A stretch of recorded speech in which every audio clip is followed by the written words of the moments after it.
Assalamualaikum warahmatullahi wabarakatuh.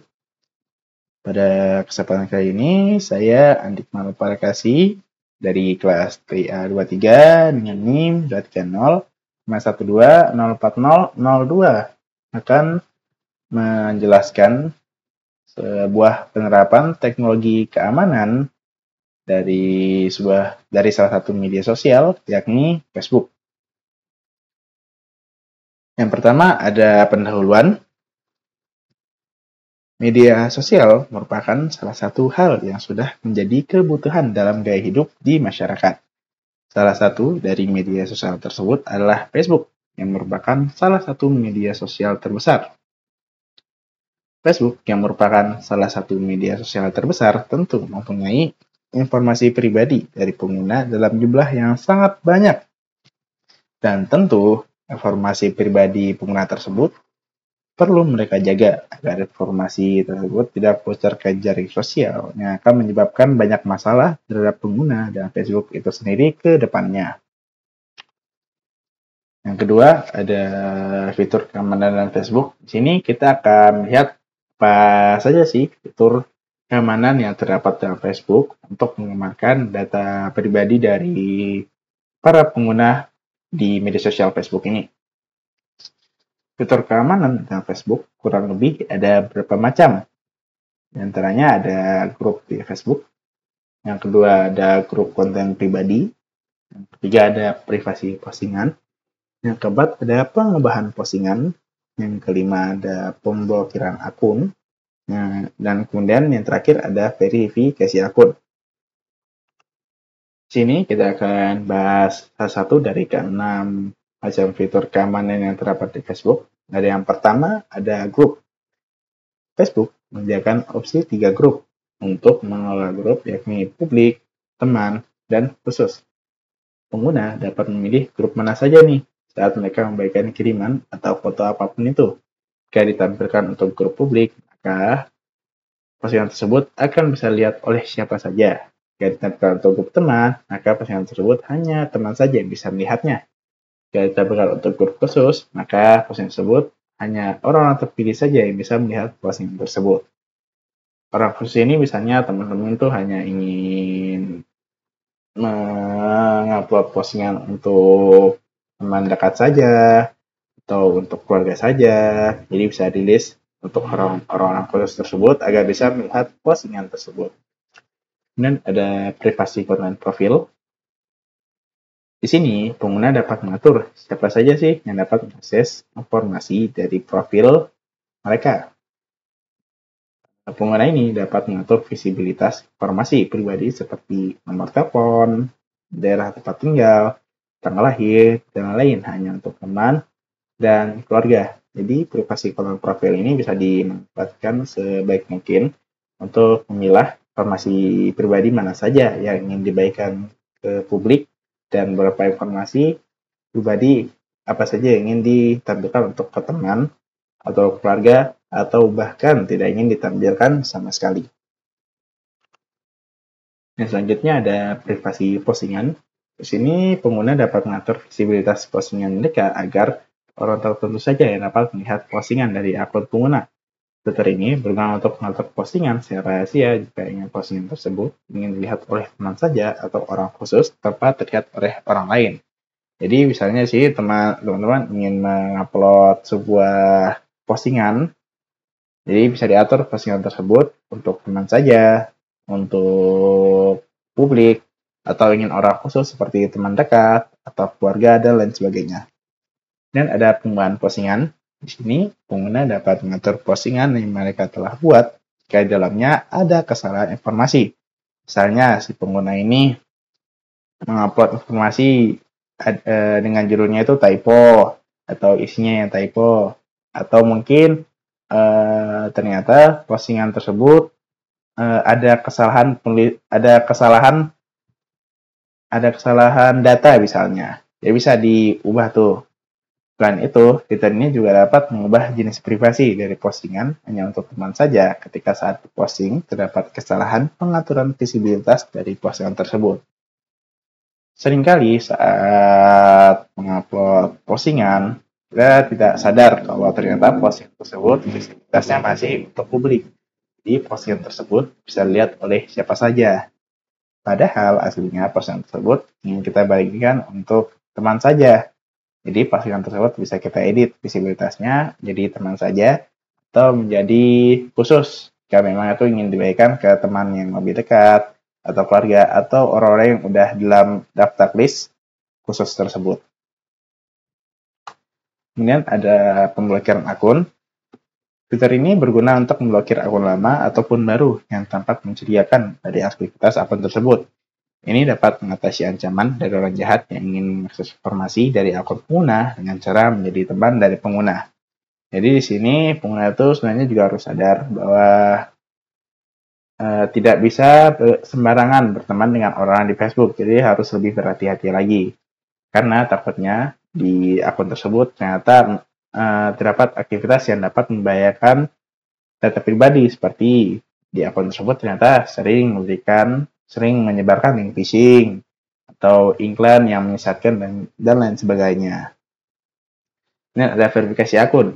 Saat menggunakan akun di Facebook, akan ada verifikasi akun untuk menjamin keamanan dari akun tersebut melalui verifikasi kode OTP, melalui SMS atau telepon. Jadi orang lain tidak akan bisa mengakses akun tersebut karena orang lain tidak memiliki kode OTP-nya. Jadi orang lain tidak bisa login ke akun dari si pengguna. Jadi bisa dibilang dengan verifikasi akun ini, akun pengguna dapat terjaminlah keamanannya. Yang selanjutnya ada ancaman.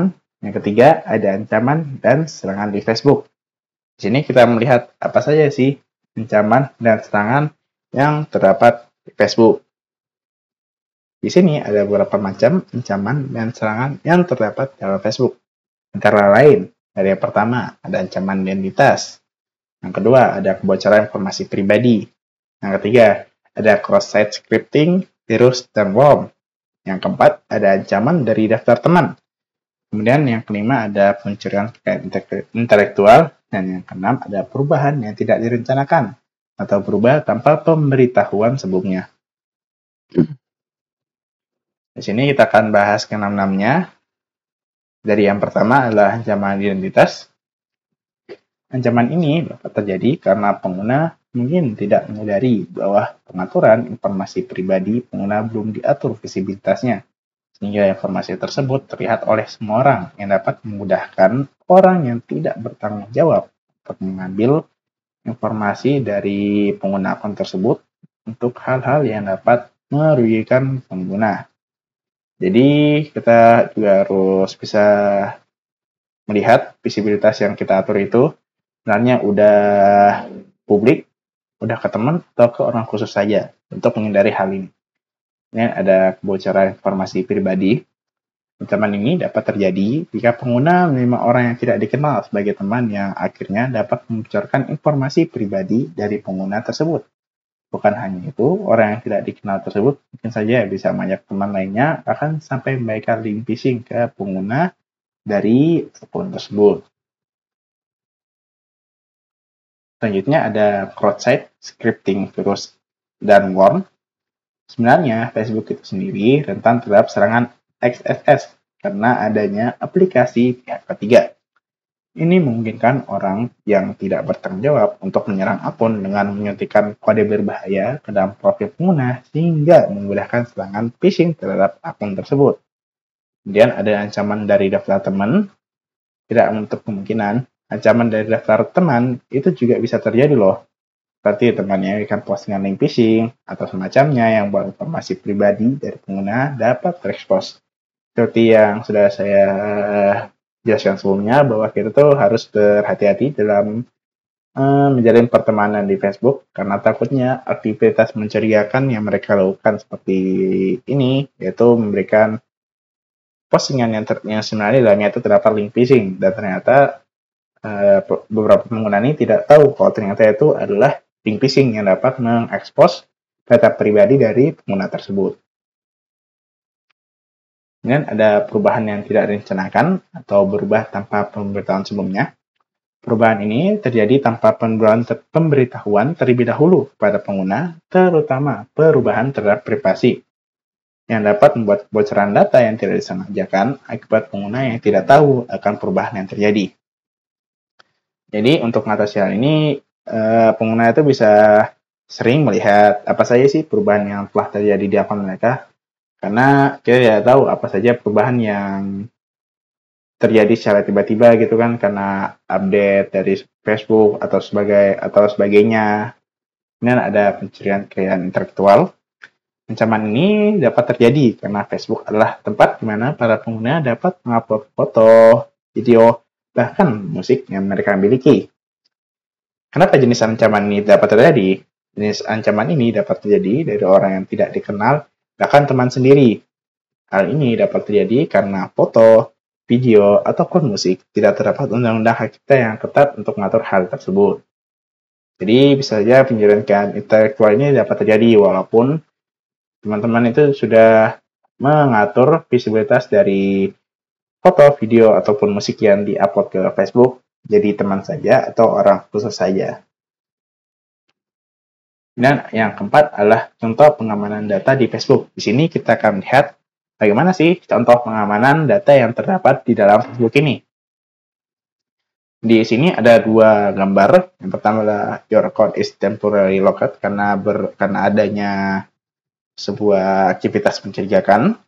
Kemudian ada yang gambar kedua, yang ini we suspended your account, yang terjadi karena akun tersebut tidak memenuhi aturan yang ditetapkan oleh Facebook. Contoh dari pengamanan data yang dilakukan Facebook adalah dengan memblokir akun.